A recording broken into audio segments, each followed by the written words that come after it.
Selamat pagi Bapak Ibu, saudara-saudara yang sama-sama dikasih oleh Tuhan. Kita berjumpa lagi lewat Renungan Harian Toraya edisi Rabu 19 April 2023. Sebelum kita menjalani kehidupan hari ini, mari Bapak Ibu saudara-saudara kita bersekutu menyerahkan seluruh kehidupan kita ke dalam tangan Tuhan. Dan di dalam persekutuan kita akan mendengarkan firman-Nya yang akan menjadi pegangan dan penuntun bagi kita di dalam menjalani kehidupan ini. Namun sebelum itu mari kita berdoa. Kepadamu Tuhan kami naikkan pujian dan syukur. Kasih dan anugerah-Mu Engkau nyatakan kepada kami pada saat ini. Sebelum kami menjalani kehidupan kami hari ini Tuhan, kami bersekutu membaca dan merenungkan firman-Mu. Bersabdalah ya Tuhan, kami siap mendengarkan firman-Mu. Di dalam nama Yesus Kristus, itulah Tuhan dan Juru Selamat kami yang hidup. Amin. Bacaan firman Tuhan pada saat ini dari Mazmur 114 ayat 1 sampai dengan ayatnya yang ke-8. Ayatnya yang ke-7 saya akan bacakan. Firman Tuhan berbunyi, "Gemetarlah hai bumi di hadapan Tuhan, di hadapan Allah Yakub." Amin. Saudara-saudara, Allah adalah dahsyat. Itulah kata yang sering disebut dalam mengakui dan menyaksikan kedaulatan Allah bagi seluruh ciptaannya. Segala sesuatu tunduk di bawah kekuasaannya, sebab taktanya sudah ditegakkan, dan kerajaannya berkuasa atas segala sesuatu. Allah berkuasa atas alam raya.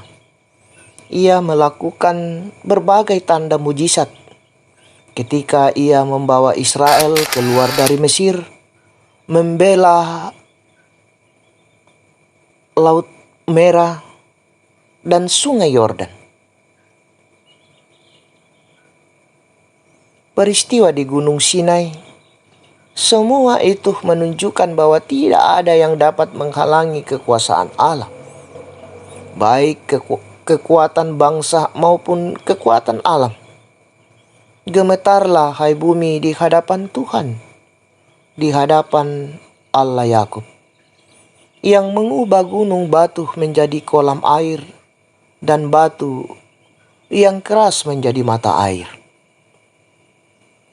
Peristiwa pembebasan Israel dari Mesir menjadi catatan sejarah yang membuktikan kedahsyatan mujizat Allah dalam mengatasi segala yang membuat Israel takut dan khawatir. Persoalannya bahwa Israel sering tidak setia akibat ketidaksabaran dan kekhawatirannya bahwa mungkin Tuhan sudah tidak peduli dengan mereka. Nah, saudara-saudara, ada sebuah lagu yang sering dinyanyikan. Bagi Tuhan tak ada yang mustahil. Bagi Tuhan tak ada yang tak mungkin. Mujizatnya disediakan bagiku. Lagu ini merupakan pengakuan bagi kita bahwa tidak ada yang tidak bisa diatasi Tuhan untuk segala pergumulan yang dihadapi. Kesaksian dari pemazmur meyakinkan kita bahwa kedahsyatan mujizat Tuhan tidak dapat terjangkau dengan akal manusia. Dan untuk itu, kita hanya dapat mengerti ketika iman kita sungguh-sungguh yakin bahwa Dialah Tuhan satu-satunya yang dapat disembah. Karena hanya Dialah yang berkuasa atas segala sesuatu. Amin firman Tuhan. Mari kita berdoa. Ya Tuhan, kami bersyukur kami dapat mendengarkan firman-Mu pada saat ini. Bahkan kami juga berseru Tuhan, Engkau memampukan kami untuk dapat memberlakukannya di dalam sepanjang kehidupan yang Engkau karuniakan kepada kami. Allah Bapa di dalam sorga, saat ini kami datang membawa kehidupan kami Tuhan. Tanggung jawab dan pekerjaan yang kami emban di tengah-tengah kehidupan ini. Engkau memberikan waktu bagi kami Tuhan, memberkati dan menopang kami sehingga semuanya dapat kami lakukan dan selesaikan dengan baik. Allah Bapa di dalam sorga, ampunkan salah dan dosa kami, sempurnakan doa kami, yang kami bawa di dalam anakmu Yesus Kristus. Itulah Tuhan dan Juru Selamat kami yang hidup. Amin. Selamat beraktivitas, Tuhan Yesus memberkati.